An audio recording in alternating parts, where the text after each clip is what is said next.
ప్రియమైన వారలారా, మీ అందరికీ నా హృదయపూర్వక వందనాలు. అందరూ బాగున్నారు కదమ్మా. వాక్యము చదువుకుందాము. కీర్తన గ్రంథము 130 అధ్యాయము 1 శరణం. యెహోవా, అగాధ స్థలములో నుండి నేను నీకు మొరపెట్టుచున్నాను, నా ప్రభువా నా ప్రార్థన ఆలకింపుము.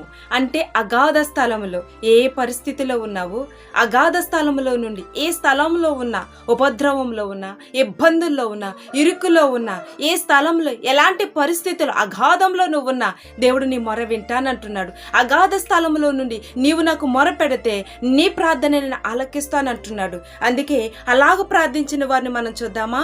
అలాగ ప్రార్థించిన భక్తుడిని కూడా మనము చూద్దాము. ఉపద్రవంలో ఉండి యోనా అధ్యాయము రెండో అధ్యాయము రెండో వచనం చదువుకుందాం. నేను ఉపద్రవంలో నుండి యెహోవాకు మనవి చేయగా ఆయన నాకు ఉత్తరం ఇచ్చెను. పాతాళములో నుండి నేను కేకలు వేయగా నీవు నా ప్రార్థన అంగీకరించి ఉన్నావు.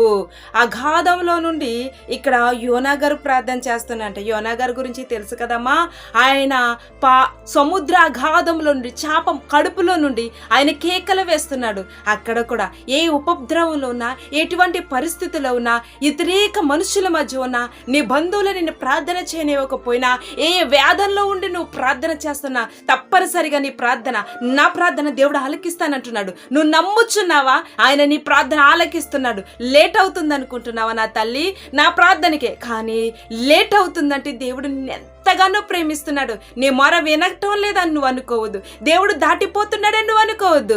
దావీదు కుమారుని మరింత గట్టిగా నువ్వు పిలువు. మరింత గట్టిగా నువ్వు పిలుస్తే ఆయన నీ వైపుకు చూస్తాడు. ఆయన దాటిపోయాడు ఆ రోజు దావీదు కుమారుడా అన్నప్పుడు. కానీ అందరూ ఆటంకపరిచారు. ఒకవేళ నువ్వు ఏ అపద్రవంలో, ఏ ఇబ్బందుల్లో ఉన్నా నేను ఆటంకపరుస్తున్నారా? దేవుడు తప్పనిసరిగా నీ మొర వింటానంటున్నాడు. చిన్న ప్రార్థన చేసుకుందామా? దేవానికి వందనాలు, మా మొరను ఆలకించి మా కుత్తరు మిమ్మని యేసు నామములో ప్రార్థిస్తున్నాను తండ్రి. ఆమేన్.